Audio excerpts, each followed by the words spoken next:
in all honesty, like if your gut is not functioning the way that it's supposed to, then nothing else functions efficiently. So it affects your everyday life, it affects your job, it affects your relationships, it affects everything. No, firstly, before we get into it, I just want to say that the Anxious Girl elixir is delicious. I'm a big gut health anxious girly, and I've been drinking this other like magnesium glycinate kind of mix that was this really tasted like orange peel.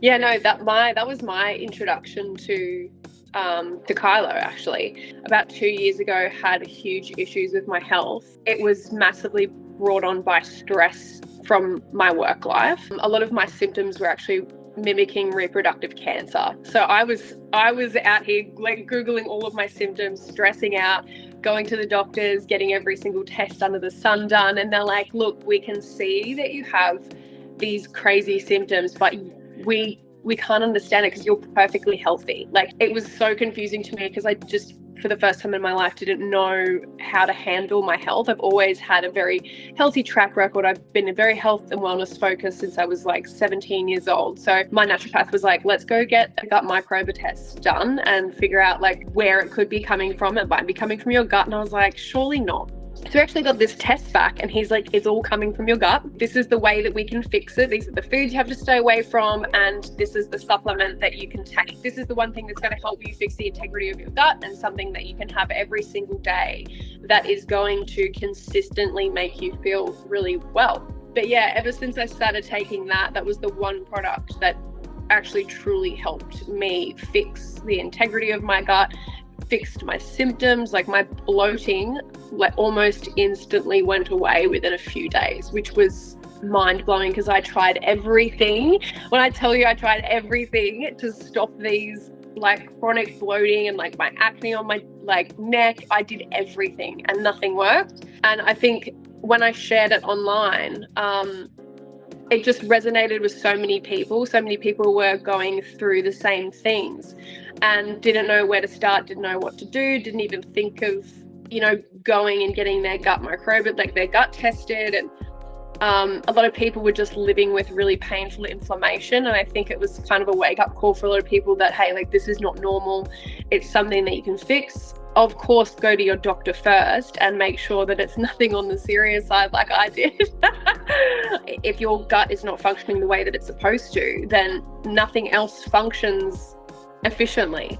So it affects your everyday life, it affects your job, it affects your relationships, it affects everything, your appearance. And I think that's one thing that I truly, really struggled with was the impact it actually had on my mental health, and how terrible it made me feel. Like, all those symptoms were just making me feel so awful every day, and I just couldn't function every day. I couldn't focus. I just struggled with anxiety over the way that I looked, and yeah, it wasn't a fun time. So it is really refreshing to see that kind of holistic take on a product, as well as just like the messaging behind it, and also connecting, your profile. You've got a huge following. How did it feel to be having these kind of anxious emotions, having to talk about mental health, going through these symptoms that were really uncomfortable on kind of a public profile as a public person? What was that kind of like for you at the time?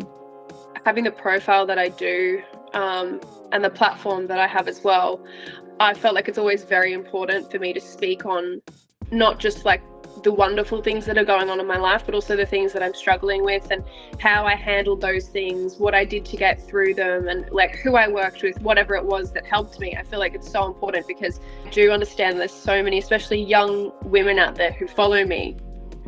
And it's like you got to take that responsibility seriously sometimes. And while I do post some funny things online, I do like to share those struggles. And I feel like that openness just gives people the chance to realize that, life is not perfect. Don't expect it to be. Mine's not, yours isn't. Like, everybody's going through their own things, but hopefully they can take something away from my experience and it helps improve theirs. That it helps them get through what they're going through, whatever it is, whether it's family, relationships, health, whatever it is.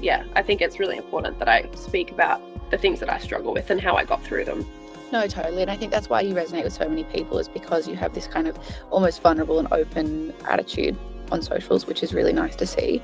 I think that in life, anxiety comes from a lot of the time the pressure that we put on ourselves. Obviously not health-wise. Sometimes that is just something that comes along with the things that are going wrong with our bodies. But yeah, being able to speak on things on my own terms and be so open about how I feel about certain things is super important to me. And Ellie, I also wanted to touch on, that amazing list you wrote last year on reasons to be child-free, because I remember reading through that. I think it was like November last year and being like, yes, slay.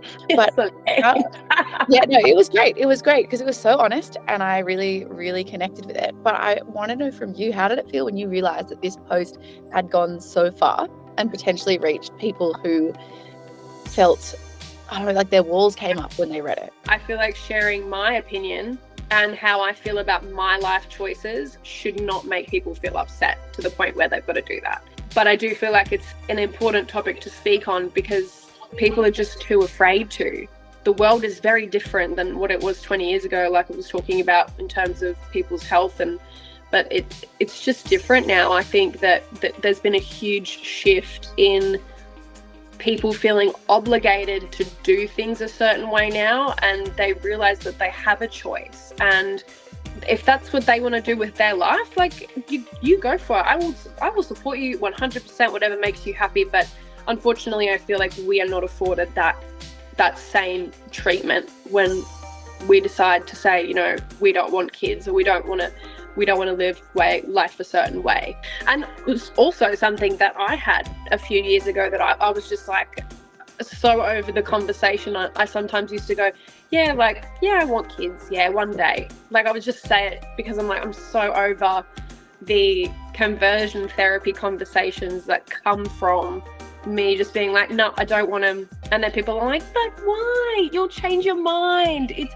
like, it's just a phase. When you get older, like you'll just want babies. And I'm like, no, I won't. I've been through so much in my life, and I've really struggled getting my life to a really peaceful, amazing, happy life.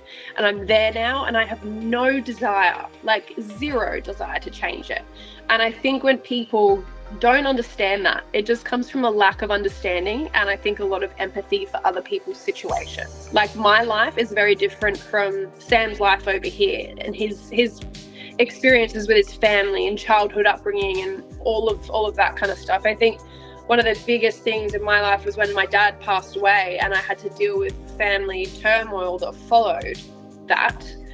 And I was just like, I just never want this. Like I'm so happy with my husband and my beautiful dog, and I know that there are wonderful aspects of having children, sure, but they just don't resonate with me. And I think it's okay to say that. It's okay to voice that. And it's okay for people to have different opinions. But I'm all for whatever makes you happy makes me happy. So, if you've got a problem with what makes me happy, then get a counsellor. That's all I have to say. Yes, 100%. People do need to. I think everyone should be in therapy, but that's just me. How did you feel about almost becoming like a poster child for the child-free movement after you went viral for this? Were you comfortable with that and comfortable speaking on it so publicly? Well, yeah. I mean, I put so much thought into this whole situation myself, and as did my husband. I feel like it was really funny, people's reactions. They were messaging him saying, it's not too late to divorce your wife, or just saying all these awful things. Like I was the one driving that decision and being like, oh, well, I don't want kids, and he's just like along for the ride. Like, no, we made this decision together, and it was something that we put so much thought into over so many years. We've been together for 15 years. So like if people want to make me that poster child for a child-free life, like I'm happy to be that, because I know that people struggle with the bullying and all of the rubbish that comes along with that, and I can deal with that. But I know there are so many people who can't.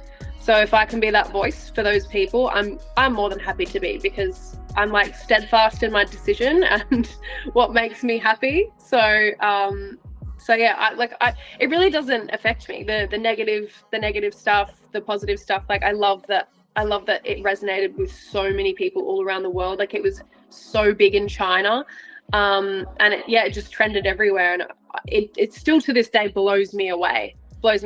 So I'm currently working on a feature about like young women my age trying to make up their minds or whether, and the pressures surrounding that. And so my last question for you, Ellie, would be, when you were making that decision and you were reflecting on your life, working out whether kids would add to them or hinder it, what was that decision like? How did you feel when you finally made that choice? I felt a lot of pressure taken off my shoulders. I feel like, especially with my job, how I look, what I do, there's so much pressure on me for my career as it is, and then what's expected of me as a woman, as a wife, as some would say, like my obligation to be a mother, all of those things. Because I was like no longer sitting here thinking, oh my God, like what am I going to do with my life? How am I going to make this decision? It's something that weighs on women so heavily. And to come to a conclusion about what I really want and what really makes me happy is something that I always strive for in my life with anything. My career, like whatever it is, like there's always just so much pressure on women as it is. And it's not the same for men. My husband definitely hasn't had the same treatment as I have had, and the same expectations put on him as me. So I think it's a really tough decision for women, and it's not something that should be made lightly. I truly believe that. Either to have or not to have, it's something that is a very personal decision for so many women, and it's something that it's a conversation that you have to have with your significant other as well, but I think it's something that you have to come to yourself, and then you can discuss it with your partner, because at the end of the day, it is your life. It's not your life together. It's your life first, your life together, and I feel like those decisions are very personal, and a lot of asking questions and research and like all these things. And there's a lot of satirical things on that list that people are like, oh, well, that's really shallow. And, you know, like that's really selfish. But what people don't realize when they call me selfish for not wanting to have children, what they don't realize is people have children for selfish reasons every single day. It's just making myself happy. Like you're making yourself happy, I'm making myself happy. Totally. And I love what you said about it's you first, then it's your partner, and then it's kind of your life. Yeah, I love that a lot. Well, Ellie, thank you so much for having such a nice chat today. I really appreciate your time. My pleasure, my darling. Thank you for having me. It's great to talk.